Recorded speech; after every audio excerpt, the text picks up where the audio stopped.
Hey guys, John here with Shadai Graphics. In our last video we did a basic picture frame of this wonderful fellow here, Usain Bolt, and today we are going to continue with a lesson still about framing images, but we are going to do things differently. So first I need you to go to your browser and go on Google search and hit picture frame PNG.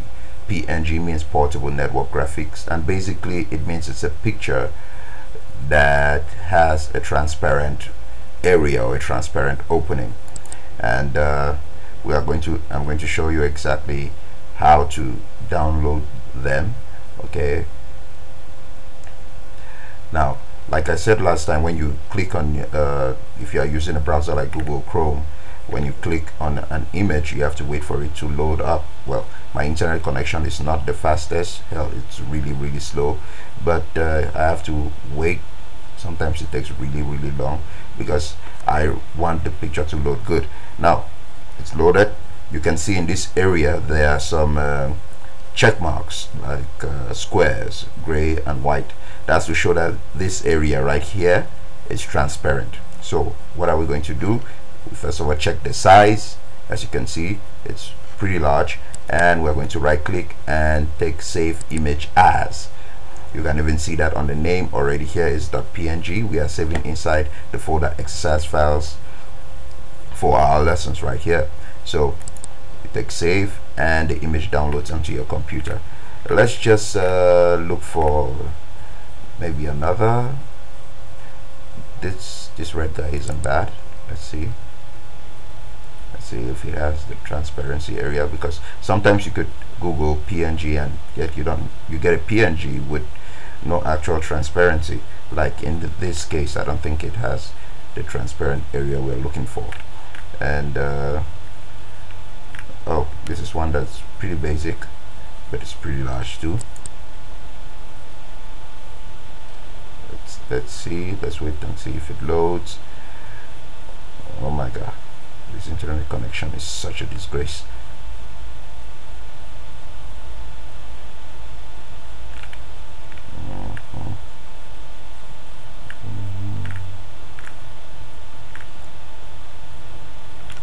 Oh, this one looks cute.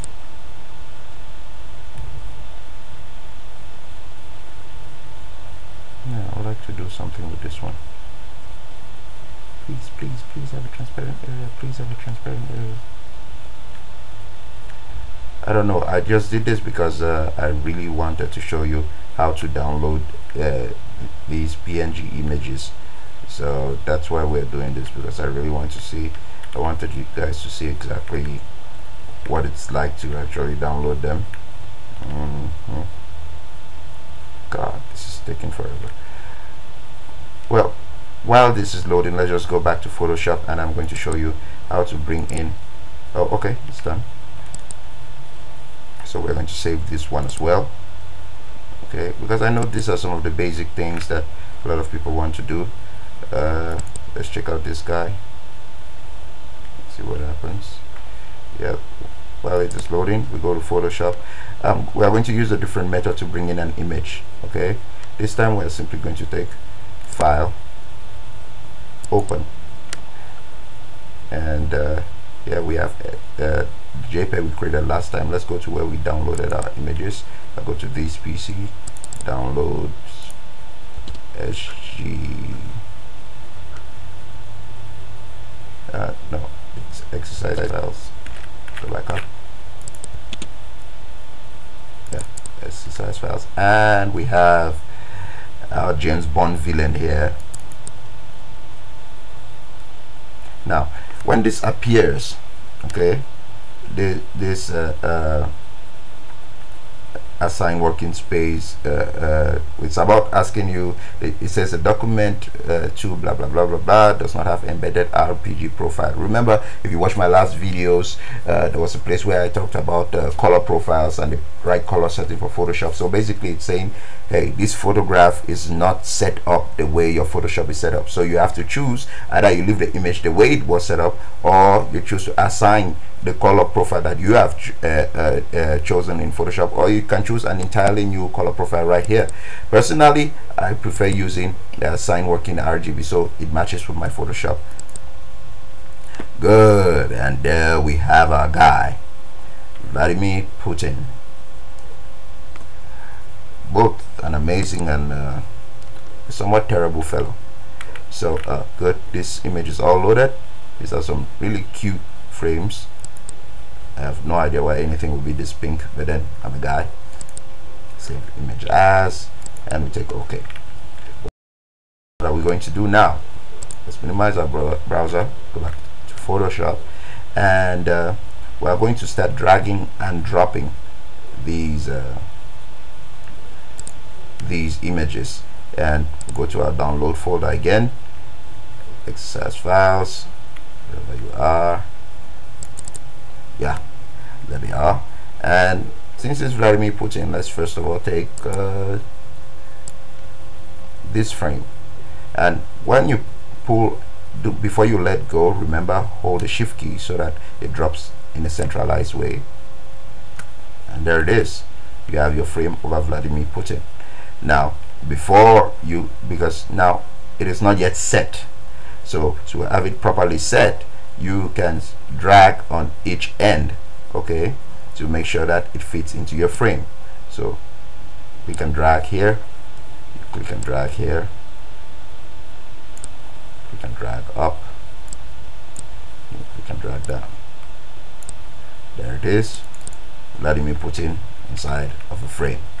Now if you have this like this, notice that the frame is on a different layer, and while I was working there were some lines that were appearing. I will talk about those in another lesson. That are called smart guides. It's just Photoshop, it's a setting that makes Photoshop to help you place things where they should be. There you have Vladimir Putin in a frame. I have no idea why he made that face, but it's kind of awesome and scary and funny. So to save, as always, you take File, Save As, or you take Control Shift S like I do, or Command Shift S if you're on the Mac, okay. And when you do that, I have no idea what's happening right now.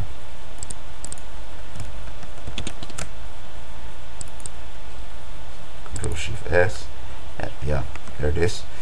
And when you do that, you can now you know, go to where you save, which in our case was in the factory drive, workshop, JPEG, and SG lessons, and that's it. Choose JPEG.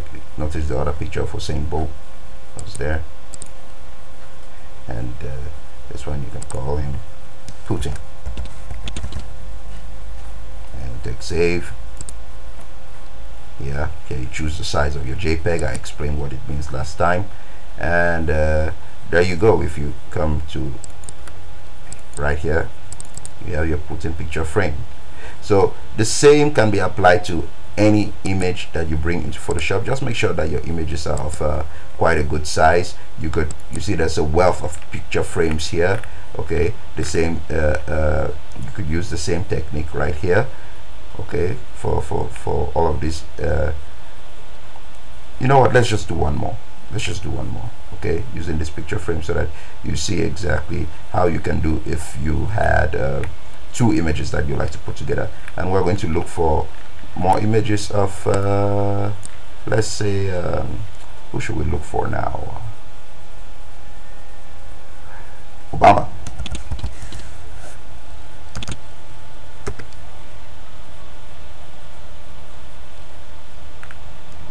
Yeah, and let's see, for some two good images, well-sized images.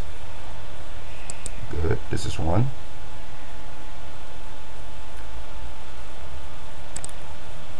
Save image as, save that one. Then this is another right here. Save just save that one as well. Okay, now in this case what we are going to do is we are going to create a completely new project. Okay, Control N. All right, we can call it pick cute, because it's I think the frame is cute. It's got butterflies and things like that. And let's just leave it at A5. So if you're following up, just do exactly what I've done right here. Good. Now there it is. So remember to rotate your canvas. I said you go to image and you take image rotation, and that's it right there. So what we are going to do now, first of all, is we are going to bring in the picture frame first, and we're going to drag and drop, and we're going to expand so it fits. Sometimes you, when you're expanding, remember to hold shift and alt if you want to expand uniformly. Then after you let go and just push in the size that you want to push in, and there it is, a perfect fit. Now we're going to go next and look for pictures of this fellow right here, 2 of them. We drag them in at once, press enter for the first, press enter for the second, and both of them are placed. So what we're going to do is we're going to turn off the visibility of this picture, which is above, by clicking on the eye right here, and there it disappears. It is not deleted, it's just invisible at the moment. We select the next layer by clicking on it like this, okay, and then we resize the image by hitting Control T or Command T if you're on the Mac, okay, and then we hold down the Alt key, and the Shift key, and we squeeze in. Now notice it doesn't look good, right? Because it is over the frame. It has to be underneath the frame. So we are going to click on this, on the layer, make sure that it is highlighted, and you drag until you see a line. You see that line? When you bring down like that, there's a line there that appears between the background layer and the frame layer, and you let go. There Obama is underneath right now. So what do we do next?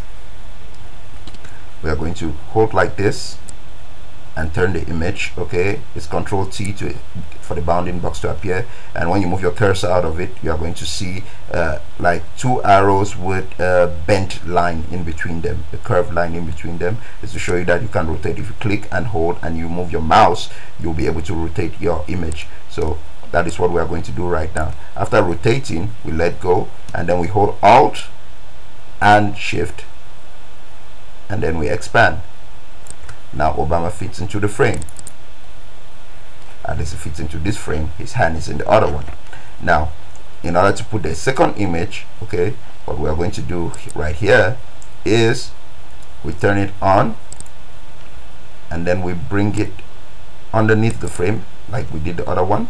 Okay, this is kind of cool already. Like this, it's kind of cool, but maybe that's not what you want. So what do we do next? We do exactly what we did for the last one. We rotate the image a little bit, we hold down Shift and Alt. Okay, he doesn't need much. He doesn't need much. Okay, we move it now, but now we have a problem. This Obama is covering the image of that Obama. So how do you solve that problem? Well, there are so many ways of doing it. But like I said, my tutorials are all about making things easy. So we are going to do it in the easiest way possible. And now how are we going to do that? We are simply going to select the polygon lasso tool. You do that by clicking right here and holding, and then you will see a bunch of tools. Here's the polygon lasso tool. You click on it, okay, and then we are going to click once. Okay, when you click, and you just click once, you don't click and hold, you click once and then you pull out, you pull away, you will see there's a line forming. You click again, the line follows in the other direction. You bring it down here, you click, you bring it the other way, you click, you go up there, you click, and the line is sealed. Now, why would I be making a selection right here? Okay, because this is what a selection is in Photoshop. Why would I be making this selection? Is to create what we call a layer mask. As we go on, you will see us using those things practically, and with time you will get to understand how they work. So we are simply going to come right here, follow my mouse, it's right down here. Okay, and we are going to click on add layer mask. First of all, before you click on that, make sure that you are right here on this layer. Okay, that's the layer you're on, and then you take this, you click right there. Now you're like, oh no, the wrong side disappeared. Don't panic. Okay, layer mask sometimes work somewhat counterintuitively. Almost swallowed my tongue right there. But here, when this happens, don't panic. Okay, just make sure that your layer mask, which is this black and white thing right here, is selected, and then you hit the Control I or the Command I. Okay, Control I to invert. Okay, make sure that no selection is on, except if that's what you want. But in this case, make sure that there's no selection, meaning you don't see the marching ants bounding box to show that there's selection. Control I, and there you go. What a mask basically does is it hides certain parts of an image, and there you have a cute Obama photo. Pretty neat, huh? So you could do the same thing with your pictures, and you could download picture frames like that and use them. Remember to save. Okay, first of all, if you feel like you need to return to this anytime soon, it is best to save as a PSD. So if you take save, okay, and we go. Remember I told you I keep my work in order, so I go to my PSD folder, and we go to SG lessons. There it is, Obama PQ PSD. Okay, the name is already there because I put the name when I was creating the document, and I take save. It has saved as a PSD. Then now I can save as a JPEG. I have no idea. It seems some of my keyboard shortcuts don't seem to be working today. So you save as a JPEG now. Exit your PSD folder, go to your JPEG folder, and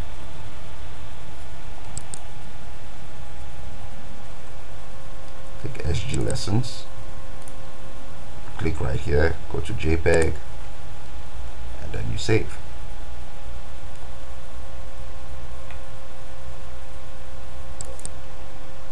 There you go.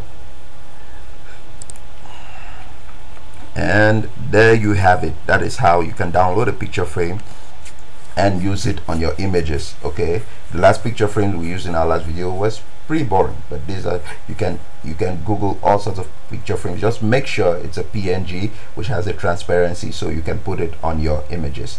That concludes our lesson for now, and hope you have a nice time editing in Adobe Photoshop.